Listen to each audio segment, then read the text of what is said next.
오늘 본문 말씀은 메시아로 오신 예수님이 드디어 예루살렘으로 입성하시는 그런 장면입니다. 이 사건에는 굉장히 깊은 진리들이 숨어 있는 것을 볼 수 있습니다. 첫째는 예수님이 예루살렘으로 입성하신다는 것은 어떤 성공이나 축복, 어떤 유명해지는 것이 아니라는 것입니다. 이것을 의미하지 않고 오히려 고난과 죽음을 맞이하러 가신다는 그런 뜻을 담고 있는 것이죠. 마태복음 20장 18절에서 예수님께서는 이렇게 말씀하셨습니다. 보라, 우리가 예루살렘으로 올라가노니 인자가 대제사장들과 서기관들에게 넘겨짐에 그들이 죽이기로 결의하고 이방인들에게 넘겨주어 그를 조롱하며 채찍질하며 십자가에 못 박게 할 것이나 제3일에 살아나리라. 이 말씀은 예수님께서 제자들에게 예루살렘에 올라가는 이유에 대해서 설명해 주신 그런 말씀인 것입니다. 마태복음에 나타난 예수님의 이때까지의 그런 모든 사역을 한마디로 말하면 예루살렘으로 들어가기 위한 그런 사역이었다는 것을 알 수 있습니다.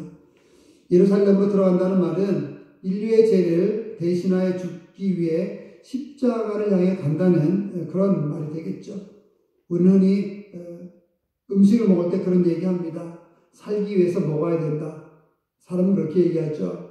하지만 예수님께서는 음식을 먹는 이유가, 예수께서는 건강을 유지하는 이유가 바로 죽기 위해서, 그래서 우리는 살기 위해서 먹지만은 예수님은 죽기 위해서, 돌아가시기 위해서 먹었다. 이렇게 또 표현할 수 있게 되는 것이죠. 두 번째 또 예루살렘 입성에 대해서 중요한 영적인 의미는 인류의 왕으로 오신 예수님의 어떤 대관식의 의미가 있다고 한다는 것이죠. 예수님은 본래 하나님이셨습니다. 모든 인류의 죽음과 죄와 저주에서 우리를 구원하시기 위하여 하나님은 인간의 몸을 입고 예수라는 형태로 역사의 한 복판에 오셨던 것이죠. 하나님이 인간으로 오셨음에도 불구하고 이 지상에 있는, 이 땅에 있는 어떠한 인간들도 예수 그리스도를 영접하지 않았습니다.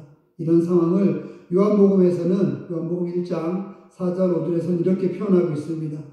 그 안에 생명이 있었으니 이 생명은 사람들의 빛이라. 빛이 어둠에 비치되 어둠이 깨닫지 못하더라. 이렇게 표현하고 있습니다. 생명이 왔습니다. 빛이 왔습니다. 구원이 왔습니다. 그러나 어느 누구도 구원의 왕이시고 인류의 메시아이신 예수 그리스도를 영접하지 않았습니다. 영접하기는커녕 오히려 핍박하고 예수 그리스도를 십자가에 못 박았던 그런 모습들이 바로 인간의 모습들이었던 것이죠. 한 나라의 왕이 즉위할 때도 떠들썩합니다. 어느 한 가정에서 자녀가 누가 생일이 있다고 해도 생일 파티만 해도 그 가정은 떠들썩하고 또 서로 축하해주고 그런 모습을 볼 수 있습니다. 하지만 만왕의 왕이신 인류의 메시아이신 우리를 구원해 주실 예수 그리스도가 오셨음에도 불구하고 많은 사람들은 예수 그리스도를 영접하지 않았던 것이죠. 그래서 예수 그리스도께서는 스스로 대관식을 준비하셨던 것입니다. 나귀의 새끼를 타고 예루살렘에 들어가시면서 예루살렘에 입성하시면서 예수 그리스도께서 인류의 왕으로 오신 것을 스스로 선포하셨던 것, 바로 이것이 예루살렘 입성, 즉 종료주일에 우리가 깨달을 수 있는 영적인 그런 진리라고 한다는 것이죠. 스스로 인류의 왕으로서 대관식을 예수 그리스도께서 준비하셨던 것입니다. 이러한 예루살렘 입성은 바로 죽음을 위한 입성이었고 십자가를 위한 입성이었고 예수 그리스도께서 인류의 메시아여 왕임을 선포하는 그런 입성이었던 것입니다. 우리는 이러한 예루살렘의 입성을 좀 더 깊이 생각해 보면서 오늘 종료주일에 하나님께서 주시는 그 은혜를 나눠보고자 합니다. 먼저 1절과 2절 한번 보도록 하겠습니다. 그들이 예루살렘에 가까이 가서 감람산 벳박에 이르렀을 때 예수께서 두 제자를 보내시며 이르시되 너희는 맞은편 마을로 가라. 그리하면 곧 매인 나귀와 나귀 새끼가 함께 있는 것을 보리니 풀어 내게로 끌고 오라. 얘기하십니다. 예수님은 자신의 입성을 스스로 준비하셨습니다. 여기서 우리는 겸손하신 예수 그리스도를 만나는 것을 만나게 됩니다. 흔히 왕이라고 하면 시끌벅적하고 백마를 타고 막 와야 되겠지만은 예수 그리스도께서는 그렇게 오지 않으셨고 겸손한 모습으로 왔다 한다는 것이죠. 감람산에 오셔서 예수님은 이 살아가는 두 제자에게 오늘 본문을 보면 입성을 위한 준비를 시키시는 것을 볼 수 있습니다. 맞은편 마을로 가면 매여 있는 나귀와 어떤 나귀 새끼가 함께 있는 것을 너희가 보게 될 텐데 그 두 마리를 데리고 오라 그렇게 얘기하시는 것이죠. 왜 예수님은 나귀를 데려오라고 하셨겠습니까? 왕이라면 보통 말을 타고 위풍당당하게 행차하는 법인데 예수님은 지금 나귀를 타고 가시겠다고 그렇게 이야기하시는 것입니다. 어떻게 보면 유치하고 소꿉장난 같기도 합니다. 그렇지만 여기에는 영적인 깊은 진리가 숨어 있는 것을 발견할 수 있습니다. 예수님은 어미 나귀가 아니고 새끼 나귀를 타셨는데 이 어린 나귀, 새끼 나귀는 바로 평화의 상징이기 때문에 그런 것이죠. 마가복음과 누가복음을 보면 마태복음에는 없는 그런 사실 하나 강조되어 있습니다. 바로 이 나귀는 한 번도 타지 않은, 사람이 한 번도 타지 않은 그런 나귀라고 한다는 것이죠. 사람이 한 번도 타지 않은 순수한, 좀 순수하고 순결한 그런 나귀 새끼였던 것입니다. 예수님은 평화와 순결을 상징하는 이 어린 나귀를 타시고 예루살렘으로 들어가셨던 것이죠.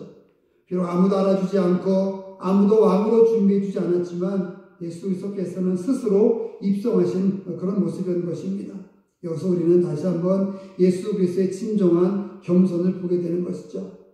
일반적으로 사람들은 다른 사람이 자기를 어떻게 대접해 주느냐에 따라서 자기 스스로를 평가하는 그런 경향이 있습니다. 그래서 자기를 결정합니다. 그렇기 때문에 자기가 받아야 할 대접을 받지 못했을 때 나를 이렇게 대접할 수 있는가 하면서 화를 내기도 하고 짜증을 내기도 하는 그런 모습을 보게 됩니다. 어떤 사람은 자기가 큰 차를 타야 된다고 생각하기도 합니다. 아주 그 좋은 차를 타지 않으면 자존심이 상한다고 그렇게 생각하기도 합니다. 어떤 사람은 자기가 굉장히 큰 집에 살아야지만 된다고 생각하기도 합니다. 그런 사람들은 전셋집에 살거나 월세집에 살면은 자기 자신에 대한 큰 모욕이라고 생각하기도 하죠. 그러면서 그렇게 사느니 차라리 포기하는 게 낫겠다 이렇게 생각하기도 합니다. 나는 이 정도의 월급을 받아야 된다라고 생각하는 사람도 있습니다. 나는 이 정도의 지위에 있어야 된다라고 생각하는 그런 사람들도 있습니다. 나는 그렇게 살아야 된다. 보통 사람들은, 많은 사람들이 이렇게 생각합니다. 하지만 예수 그리스도께서는 그렇게 생각하지 않으셨습니다. 우리는 어느 대학을 나왔는지, 어느 직장에 다니는지, 어떤 지위가 있는지에 대해서 많은 관심이 있습니다. 그래서 그 많은 대접을 받으려고 하는 것이죠. 하지만 인류의 왕이시고 하나님의 아들이신 예수 그리스도께서는 어느 누구에게도 그런 사람의 대접을 받기를 원하지 않으셨습니다. 수백 마리의 군마의 행렬이 아니라, 그렇기 때문에 예수 그리스도께서는 나귀, 그것도 어린 나귀의 새끼를 타고 예루살렘에 들어가셨던 것이죠. 이것이 진정한 겸손인 것입니다.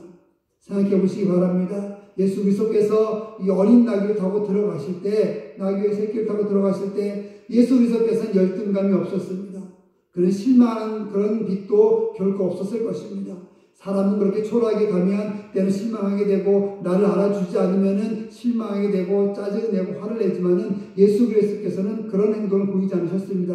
그 이유는 겸손으로 오셨기 때문에, 그 겸손으로 우리를 살릴 수 있기 때문에, 예수 그리스도께서의 그 겸손이, 하나님의 아들이심에도 불구하고 이 땅에 내려오신 그 예수 그리스도의 겸손이 바로 우리를 살리기 때문에, 우리를 구원으로 인도하고 우리를 하늘나라로 인도하기 때문에, 바로 그 예수 그리스도께서는 그 겸손이 필요하셨고, 그 겸손으로 예루살렘에 들어가셨고 우리가 바로 구원을 얻게 되었다고 한다는 것이죠. 예수님은 어쩌면 기쁨에 젖어서, 어쩌면 또 기도하면서 예루살렘에 입성하셨던 것이죠. 다른 성경에 보면은 예수님께서 예루살렘에 입성하시기 전에 기도하셨던 것이 나옵니다. 울면서 기도하셨던 장면이 나옵니다. 예루살렘아, 예루살렘 하면서 뜨겁게 울면서 기도하시는 그런 모습이 나오는 것을 볼 수가 있습니다. 바로 눈물을 흘리셨던 것이죠. 예루살렘의 멸망할 것을 보시면서 돌 하나도 돌 위에 남지 않은 그 참혹한 멸망을 영적으로 보시면서 불쌍한 예루살렘을 위해서 우셨던 것입니다. 사람들이 나를 어떻게 대접하는가, 이런 생각은 예수 그리스도께서는 눈꼽만큼도 하지 않으셨던 것을 볼 수 있습니다. 그런 얼굴은 예수님의 얼굴이 아니었겠죠. 예수님은 불쌍히 여기는 안타까운 마음과 뜨겁고도 간절한 사랑을 가지고 이 땅에 오셨고 예루살렘에 들어가셨던 것을 볼 수 있습니다. 사람은 정말 사랑하면 자존심을 버리게 됩니다. 정말 사랑하면 자기 위치를 버리게 되는 것이죠. 영적인 사람은 자기가 어떤 대접을 받느냐에 따라 행동하지 않습니다. 내가 주님 안에서 어떻게 사랑하고 섬기느냐 이런 것에 따라 행동하게 되는 것이죠. 여러분, 예수 그리스도의 이 겸손한 모습을 따라서 우리도 가정에서, 직장에서 다른 사람들 만나면서 겸손한 모습으로 나갈 수 있는 그런 삶을 살 수 있게 되기를 주님의 이름으로 축원을 드립니다. 왜 겸손해야 됩니까? 하나님의 일을 해야 되기 때문에 그렇습니다. 겸손해서 내가 명예를 얻는 것이 아니고, 겸손해서 내가 어떤 힘을 얻는 것이 아니고, 겸손해서 내가 어떤 위를 얻는 것이 아니고, 내가 겸손해서 예수 그리스도를 증거하고 하나님을 증거하고 많은 사람들에게 예수 그리스도를 알게 하고 바로 그런 삶을 위해서 우리가 겸손해야 되는 것이죠. 그런 겸손으로 나갈 수 있는 여러분들 되시기를 주님의 이름으로 축원을 드립니다.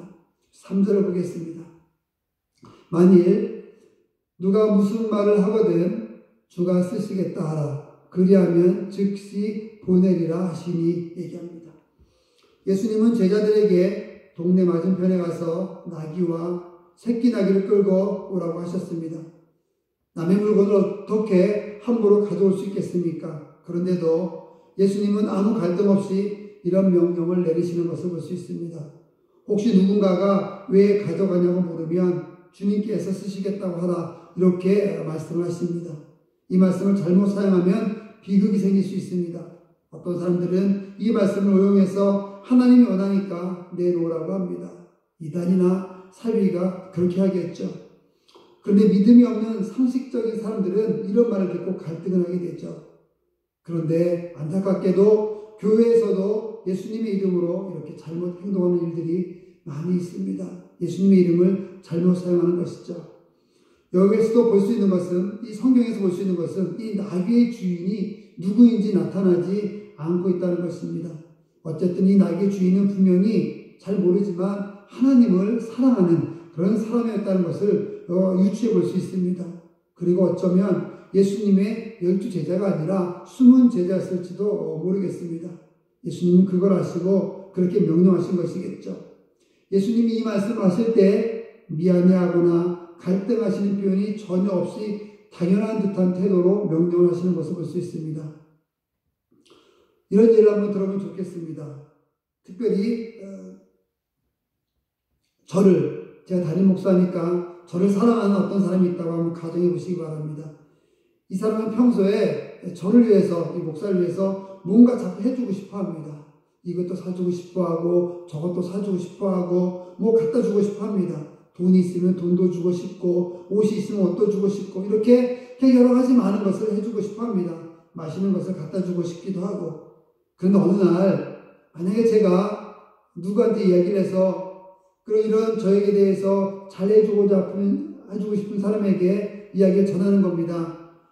그분한테 가서, 그 성도한테 가서 내가 좀 뭔가를 갖고 싶은데 그걸 갖겠다고 좀 이야기를 해라 이렇게 얘기했다고 가정해 보시기 바랍니다. 그러면 저를 사랑하는 사람이라고 한다면 아주 기쁘게 그것을, 제가 원하는 것을 들어줄 겁니다. 아마 이 나귀의 주인도 그런 마음이었겠죠. 예수님을 너무나 사랑하니까, 예수님을 너무나 좋아하니까 예수님께서 쓰시겠다고 이렇게 얘기가 들었을 때 오히려 그는 이 나귀를 주는 것이 기쁨이었던 것이죠. 나귀를 주는 것이 손해를 보는 것이나 나귀를 주는 것이 나에게 어떤 안 좋은 그런 결과를 초래하는 것이나 이런 것은 생각하지 않고 그냥 기쁨으로 주었던 것입니다. 이것이 사랑인 것이죠. 이것이 하나님의 사랑, 예수님의 사랑, 또한 예수 그리스도를 믿는 사람들의 사랑이라고 할 수가 있습니다. 필요하다고 하니까 다 주는 것이죠. 거절하겠습니까? 제가 필요하다고 하면 성도님들이 거절하지 않겠죠. 다 주실 것입니다. 바로 이런 마음이 예수 그리스도를 사랑하는 그런 마음으로 나타났다는 것이죠. 여러분, 우리도, 저도 그렇고 여러분도 그렇고 우리 모두는 예수 그리스도를 사랑하는 그런 마음으로 주님께서 달라고 하면 다 줄 수 있는 그런 마음. 저는 달라지 않겠습니다. 하지만 예수 그리스도께서는 여러분에게 어떤 것을 달라고 하실 때가 있겠죠. 인생을 달라고 하실 수도 있고 돈을 달라고 하실 수도 있고 여러분 지위를 달라고 하실 수도 있습니다. 그렇게 예수님께서 여러분이 갖고 있는 것을 달라고 하실 때 여러분은 거리낌 없이 기쁜 마음으로 주저함 없이 하나님께 드릴 수 있는 그런 삶을 살 수 있게 되기를, 주님께 드릴 수 있는 그런 삶을 살 수 있게 되기를 주님의 이름으로 축원을 드립니다. 여러분의 낙인은 무엇이겠습니까? 여러분의 낙인은 지위일 수도 있고, 여러분의 전공일 수도 있고, 여러분의 명예일 수도 있습니다.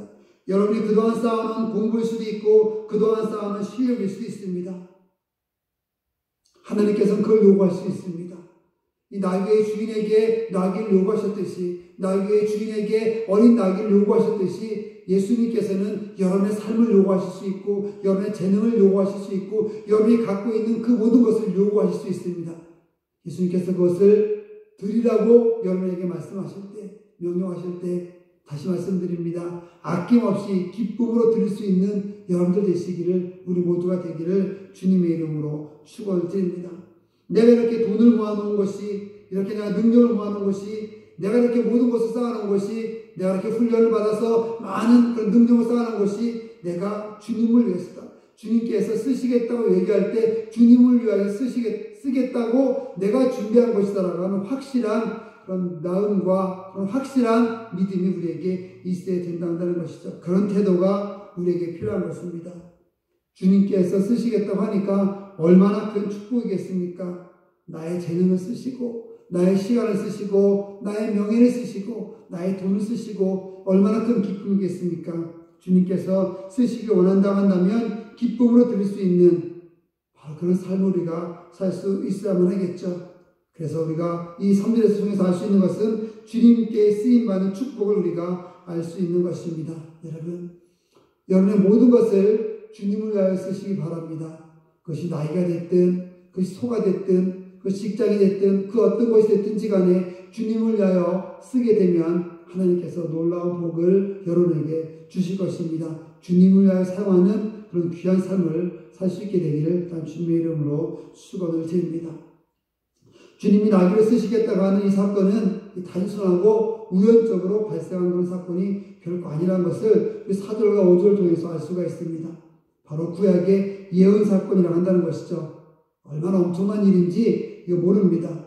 그 나귀 주인이 주님이 쓰시겠다고 하니까 너무 좋아서, 예, 주님, 알겠습니다. 그렇습니다. 다 쓰세요. 이렇게 나귀 주인이 얘기했는데 이것이 단순한 사건이 아니라 구약 예언의 응답이라고 하는 놀라운 진리가 여기 있는 것입니다. 4절과 5절을 보겠습니다. 이는 선지자를 통하여 하신 말씀을 이루려 하심이라. 일러스되 5절에 시온 딸에게 이르기를 내 왕이 내게 임하나니 그는 겸손하여 나귀 곧 몽에 매는 짐승의 새끼를 탔도다 하라 하였느니라. 이 말씀이 정말 놀라운 말씀인 것입니다. 구약의 스가랴 9장 9절에서 이렇게 얘기합니다. 시온에 따라 크게 기뻐할지어다. 예루살렘에 따라 즐거이 부를지어다. 보라, 내 왕이 내게 임하시나니 그는 공의로우며 구원을 베푸시며 겸손하여서 나귀를 타시나니 나귀의 작은 것, 곧 나귀 새끼니라. 이렇게 스가랴 9장 9절에서 예언하는 것을 볼 수 있습니다. 그러니까 나귀를 가지고 있는 것도 하나님의 뜻이었다 한다는 것이죠. 놀라운 예언의 말씀인 것입니다. 소 한 마리를 가지고 있는 것도 하나님의 뜻이고 사업을 하는 것도 하나님의 뜻이라고 한다는 것입니다. 여러분, 우리가 순종하면 이 나귀의 주인이 순종한 것이 하나님의 그 예언의 말씀을 응답한 것처럼, 여러분, 우리가 순종하고 나가면 우리가 갖고 있는 재능과 우리가 갖고 있는 것을 예수 그리스도께서 쓰시겠다고 했을 때 주님께 내어놓으면, 주님께 내어놓고 나아가게 되면 그냥 단순히 내어놓은 것이 아니라 그것이 하나님의 예언의 응답을 이루는 과정이라고 한다는 것이죠. 놀랍지 않습니까? 여러분의 순종이 하나님의 예언의 응답인 것입니다. 여러분의 헌신이, 우리의 헌신이 하나님의 예언의 응답인 것이죠. 내가 어떤 것을 내어놓았을 때, 우리 새벽교회가 어떤 것을 내려놓았을 때 그냥 단순히 내려놓은 것이 아니라 그것이 하나님께서 예언하셨던 그런 말씀의 응답이라고 한다는 것입니다. 여러분의 삶이 하나님의 예언이 될 수 있습니다. 여러분의 삶이 하나님의 예언의 응답이 될 수 있습니다. 꼭 기억하시고 주님께 순종하며 나아가고 예언의 응답을 이루어 나가는 그런 삶을 살 수 있어야만 하겠습니다. 그런 면에서 우리의 삶은 우연이 결코 없습니다. 나귀를 내어놓은 것은 우연이 아니었습니다. 그것은 하나님의 예언의 응답이었습니다. 그렇듯이 우리의 삶은 우연이 없습니다. 그리스도의 삶은 재수가 좋고 재수가 있고 없고 이것과는 아무 상관이 없습니다. 운명과도 아무 상관이 없습니다. 그리스도의 삶은, 예수 믿는 저 여러분의 삶은 하나님의 사랑의 섭리인 것이죠. 그런 의미에서 어떨 때는 나를 망하게 하신 것도 바로 하나님의 뜻일 수 있습니다. 나를 부하게 하신 것도, 나를 부자가 되게 만든 것도 하나님의 뜻일 수 있다고 한다는 것이죠. 나를 건강하게 하신 것도, 때로 나를 병들게 하신 것도 다 하나님의 영광을 위하여 예비하신 것입니다. 나귀 주인이 나귀를 키우는 것이 하나님의 영광을 위하여 키웠듯이 결국 그것이 하나님의 영광을 위하여 나타냈듯이 드러졌듯이 우리의 삶, 우리의 모든 행동들은 다 하나님의 영광을 위해서 예비되었다 라고 한다는 것을 믿고 나가는 것이 우리에게 무엇보다 중요한 것이죠. 그러므로 우리는 하나님께 늘 감사하고 찬양하고 하나님께 영광을 돌리며 나아가야만 하겠습니다. 때가 되면 주여 쓰시옵소서. 나는 주의 것입니다. 내가 갖고 있는 모든 것은 다 주님의 것입니다. 하나님 저를 사용하시고 우리 가정을 사용하시고 우리 자녀를 사용하시고 주의 모든 것을 사용하여 주시옵소서. 주님께서 쓰시옵소서. 이렇게 얘기하는 것입니다.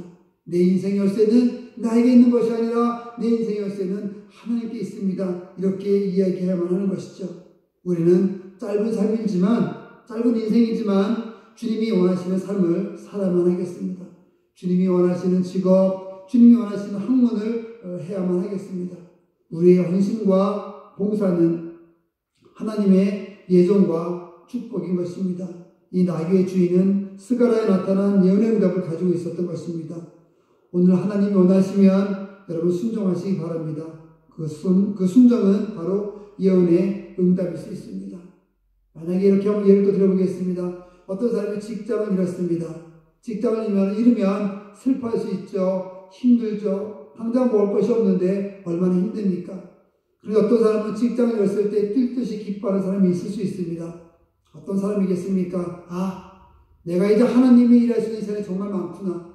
내가 그동안 직장에 매여서, 내가 그동안 사업에 매여서 정말 먹고 사는데 힘들었는데 이렇게 내가 실직이 되니까, 이렇게 내가 직장을 잃게 되니까 이제 이 모든 시간을, 하루 24시간을 내가 하나님을 위해서 일할 수 있겠구나. 내가 항상 찬송하고 기도하고 전도하며 선교하며 나갈 수 있겠구나. 이렇게 고백할 수도 있겠죠.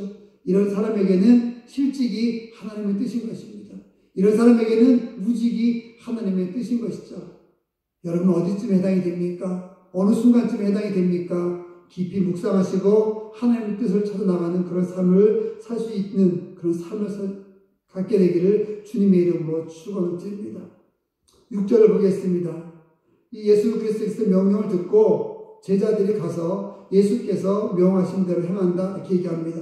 7절을 보면 나귀와 나귀 새끼를 끌고 와서 자기들의 겉옷을 그 위에 얹음에 예수께서 그 위에 타시니 8절 무리의 대다수는 그들의 겉옷을 길에 펴고 다른 이들은 나뭇가지를 베어 길에 펴고 이렇게 말씀을 합니다. 제자들이 어린 나귀 새끼를 어미 나귀와 함께 데리고 왔습니다.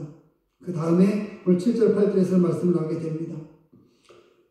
이 상황을 보면 지금 예수님이 이 나귀, 즉 새끼 나귀죠. 어린 나귀에 앉으셔야 되는데 무엇이 없습니까? 안장이 없는 것을 볼 수 있습니다. 그래서 제자들이 자기들 옷을 벗어서 나귀의 안장 위에 깔아드렸습니다. 무엇을 의미합니까? 봉사고 헌신을 의미합니다. 제자들의 봉사고 제자들의 헌신인 것이죠. 하나님은 우리에게 분수에 넘게 헌신하고 봉사하라고 하시지 않습니다. 안장이 없으면은 겉옷만 깔아도 된다고 한다는 것이죠. 우리가 할 수 있는 것 중에서, 가지고 있는 것 중에서 주님을 사랑하는 마음으로 하기만 하면 되는 것입니다. 주님을 사랑하면 겉옷만이 아니라 속옷도 다 하나님께 드렸겠죠. 사랑하면 그렇기 때문에 다 주고 싶은 것이죠. 주님이 지금 우리에게 원하는 것은 쇼가 아닙니다. 기도하는 척, 말씀 보는 척, 금식하는 척, 하는 척, 이런 쇼가 아니라 예수 그리스도께서 우리에게 원하시는 것은 진실인 것이죠.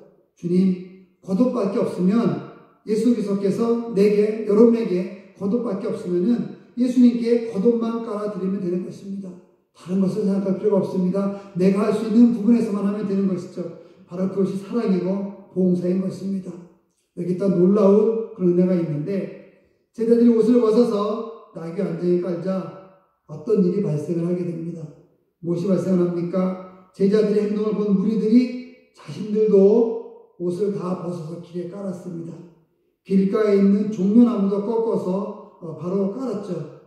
이런 순간은 바로 성령에 감동된 그런 순간이었던 것 같습니다. 그들은 그 순간 인류의 왕이신 메시아를 예수 그리스도를 영적으로 보았던 것이죠. 제자들이 먼저 헌신을 하니까 사람들이 헌신하면서 봉사하게 되는 것입니다. 요즘 우리가 전염병 때문에 고생을 하고 있습니다. 코로나19라고 하죠. 정신멍청은 코비드19라고 이렇게 얘기합니다. 이런 바이러스 전염 때문에 많은 고생을 하고 있는데요. 많은 두려움을 겪고 있는데 우리 예수 그리스도 믿는 사람들은 이런 전염이 아니라 좋은 전염을 할 수 있어야만 하겠습니다. 물론 전염이라는 것 자체가 좋지 않은 단어이긴 하지만은 의미를 찾아서 얘기해 본다면은 기도의 전염인 것이죠. 여러분이 기도하면 누군가가 그것을 보고 함께 기도합니다. 우리가 찬양을 하면 누군가가 그 찬양을 보면서 찬양하는 것이죠. 헌신을 하거나 봉사를 하면 그것을 보면서 헌신하고 봉사하게 되는 것이죠. 이런 전염. 바로 이것이 제자들의 모습과 제자들의 모습을 보고 사람들의 했던 모습을 통해서 우리가 알 수 있는 것이죠. 어느 선교사님이 금식을 했답니다. 많은 사람들이 모여서 행사를 하고 살고 있었는데 그 선교사님은 하루에 두 끼 이상을 먹지 않으면은 정말 힘들어하는 그런 선교사님이었다고 한다는 겁니다. 근데 성경 말씀을 묵상하다가 어느 날 금식을 하기 시작했답니다. 하루에 한 끼 굶기도 어려운 그 선교사님이 금식을 하기 시작했는데 20일 동안 금식을 했다고 이제 이렇게 얘기합니다. 그런데 그 주변에 있던 사람들이 너무나 불편하더라고 한다는 거예요. 다 밥을 먹는데 그 선교사님이 금식을 하니까 밥 먹는 것도 불편하고 간식을 먹는 것도 불편하고 그런데 금식을 한다는 그런 기색은 나타내지 않고 누군가가 금식을 하며 기도하며 영적으로 나가게 되면 사람들이 그 영향을 받게 되는 거죠. 그 선교사님 한 분이 금식함으로 인하여서 많은 사람들이 그 영향력을 받고 기도하는 마음을 가졌던 것처럼 우리 중에 누군가가 우리 새벽교인 중에 누군가가 여러분들이 영적인 그런 삶을 살게 되면 그것을 통해서 다른 사람들이 영적인 영향을 받게 되는 것이죠. 바로 그런 삶이 우리에게 필요한 것입니다.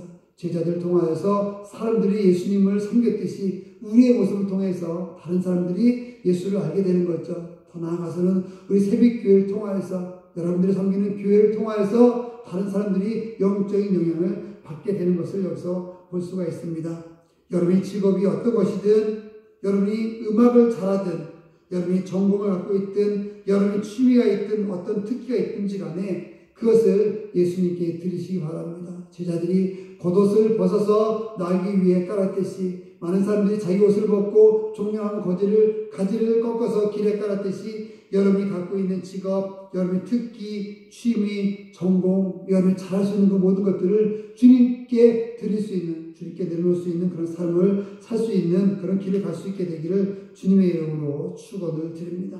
바로 이것이 제자들의 예수님을 섬기는 그런 모습이었고 그 모습을 보면서 다른 사람들이 예수님을 섬겼던 그런 모습인 것을 여기서 볼 수 있습니다. 바로 이것이 예수 그리스도를 섬기는 그리스도인들의 삶이라고 한다는 것이죠. 우리 9절을 한번 보도록 하겠습니다. 8절 한번 다시 봅니다. 8절 무리의 대다수는 그들의 겉옷을 길에 펴고 다른 이들은 나뭇가지를 베어 길에 펴고 9절 보면은 앞에서 가고 뒤에서 따르는 무리가 소리 높여 이르되 호산나 다윗의 자손이여 찬송하리로다 주의 이름으로 오신 이여 가장 높은 곳에서 호산나 하더라 이렇게 찬양하는 것을 봅니다. 앞에서 가고 뒤에서 따르는 무리가 다 찬양하는 것이죠. 이런 것이 바로 그리스도의 삶인 것입니다. 제자들의 헌신을 보고 그 많은 무리들이 똑같이 헌신을 하고 그 헌신을 하게 되니까 예수 그리스도가 하나님의 아들이신 것을 보게 됐고 그리고 하나님을 예수 그리스도를 찬양하는 그런 모습으로 이어졌다 한다는 것이죠. 사람들은요 운동 경기를 보면서 흥분하고 열광합니다. 그것을 보면서 멋지다고 해죠. 축구가 됐든 야구가 됐든 그 운동 경기를 보면서 절정의 순간에 흥분하고 좋아하는 것을 보면서 괜찮다고 합니다. 멋있다고 합니다. 그런데 교회에서 찬양하고 기도하고 뜨겁게 흥분하면서 하나님을 찬양하고 나아가는 것에 대해서는 고개를 갸우뚱합니다. 뭐 저래? 뭐 저렇게 찬양을 하고 뭐 저 감정적으로 너무 심한 행동을 하는 것 아니냐? 이렇게 얘기합니다. 세상 운동 경기를 보면서 흥분하는 것은 괜찮고 정말 하나님을 찬양하면서 흥분하는 것은 안 된다. 이것이 말이 안 되지 않습니까? 세상 사람은 술 먹습니다. 1차를 가고 2차를 갑니다. 담배를 피면서 자신들의 삶을 어떤 그 위안을 얻고자 합니다. 그런 건 멋지게 보입니다. 1차, 2차, 3차 가면서 술을 먹는 사람들끼리는 뭐 괜찮다면서 흥분하며 좋아합니다. 또 담배를 피면서 자기 자신의 위안을 삼으면서 서럽히면서 또 위로하는 거 괜찮다고 합니다. 그런데 예수님을 위하여서 온전히 섬기는 것을 보면서는 주님을 위하여 온전히 섬기는 것, 기도의 1차도 있었으면 좋겠습니다. 술집에 1차, 2차 가는 것이 아니라 기도하고 1차 기도하고 2차 기도하고 여전도회, 남전도회에서 기도하고 또 안수입사 권사회에서 기도하고 또 교사회에서 기도하고 1차 기도회, 2차 기도회, 3차 기도회 그런 기도를 하면 얼마나 좋겠습니까? 그런데 그런 기도를 하는 것은 세상 사람들은 이상하다고 생각합니다. 하지만 여기서는 그렇지 않습니다.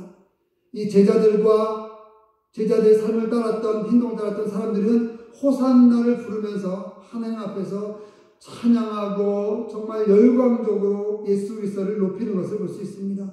무리들은 이야기합니다. 호산나 다윗의 자손이여 하면서 뒤를 따르며 춤을 추고 있습니다. 다윗의 자손은 메시아를 의미하는 것입니다. 호산나는 이런 뜻입니다. 제가 빕니다. 제가 비오니 하나님 우리를 구원하여 주시옵소서 라고 하는 그런 뜻을 담고 있는 찬양의 외침 소리인 것이죠. 예수 그리스도를 만나면 헌신하고 하나님을 만나게 되면 봉사하고 예수 주님을 만나게 되면 이렇게 찬양할 수밖에 없는 것이죠. 주님을 뜨겁게 찬양할 수밖에 없는 것입니다. 사도행전 3장에는 안진뱅이가 나옵니다. 안진뱅이가 일어났을 때 그는 그냥 걷고 뛰면서 찬양했다고 그렇게 이야기합니다. 안진뱅이가 있는데 지금 우리 주변에 안진뱅이가 있는데 갑자기 그 사람이 일어서 걷게 되었습니다. 그럼 어떻겠습니까? 뛰면서 난리가 나겠죠. 내 발을 봐라. 내 모습을 봐라. 내가 이렇게 걷지 못했었는데 내가 이제 걷게 되었다. 내가 뛰게 되었다라고 뛰면서 아마 난리 날 겁니다. 우리에게도 그런 감격이 있어야 된다는 것이죠. 우리에게도 그런 기쁨이 있어야 된다는 겁니다. 예수 그리스도를 믿으면 만왕의 왕이신 예수 그리스도께서 오셨다는 것을 내가 확실히 믿고 나가게 되면 우리도 그런 감격이 있어야 된다는 것입니다. 제자들처럼 이 사람들처럼 자기 모든 것을 내려놓고 호산나 다윗의 왕이여 왕으로 오신 이여 이렇게 고백하며 찬송하며 흥분하며 뛰며 나갔던 것처럼 우리가 흥분하며 뛰며 나가야 된다는 것이죠. 즐겁게 뛰며 기뻐 뛰며 나가야 된다는 것입니다. 왜 그래야 되는지 아십니까? 그것이 바로 10절에 나옵니다. 10절에 이렇게 얘기합니다. 예수께서 예루살렘에 들어가시니 온 성이 소동하여 이르되 사람들이 묻습니다. 이는 누구냐? 소동을 하면서 가게 되니까 사람들이 저 어린 나귀를 타고 온 사람이 누구냐 이렇게 묻습니다. 바로 그것이 이 10절에 있는 말씀이죠. 진정 하나님의 교회라고 한다면 진정 그리스도인이라고 한다면 이렇게 주위가 감동해야만 합니다. 우리 주변에 있는 사람들이 감동해야 되고요. 우리 주변에 있는 세상의 모든 것들이 감동해야 되는 것이죠. 세상이 우리를 향해서 이렇게 평가해야 되는 것입니다. 교회 가니까 기적이 있다.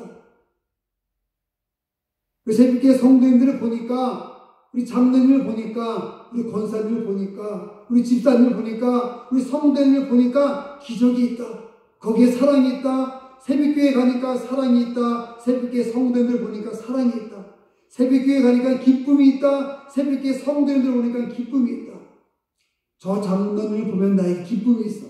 저 권사님을 보면 기쁨이 넘쳐. 저 집사님을 보면 기쁨이 넘쳐. 저 성도님을 보니까 너무나 기쁨이 넘쳐. 이렇게 세상 사람들이 우리를 보고 소리쳐야 된다는 것이죠. 예수 그리스도께서 오는 것을 보고 이야기합니다. 도대체 저가 누구길래 어린 나귀를 타고 오는 저 존재가 누구길래 이렇게 떠들벅석하냐? 세상 사람들이 유대인들이 물어봅니다. 여러분 새벽교회를 보면서 여러분의 삶을 보면서 세상이 이렇게 평가했으면 좋겠습니다. 도대체 저 사람이 왜 이렇게 기쁜가? 저 사람의 삶을 보니까 기적이 일어나네. 저 사람의 삶을 보니까 기쁨이 있네. 저 사람의 삶을 보니까 평화가 있네. 저 사람의 삶을 보니까 뭔가 부족함이 없어 보여. 도대체 왜 그럴까? 저 사람의 삶은 왜 저런 삶을 살고 있을까? 그렇게 궁금해서 여러분의 삶을 궁금해서 여러분에게 이야기하고 그 삶을 궁금해서 새벽기도에 오게 되고 예수 그리스도를 믿게 되고 예수를 섬기게 되고 세상 사람들이 우리를 보면서 그런 생각과 그런 감정과 그런 행동을 가져야만 하겠습니다. 그런 삶을 우리가 살 수 있어야만 하겠어. 살 수 있어야만 하겠죠. 온 성이 소리 지르고 소동했다고 합니다.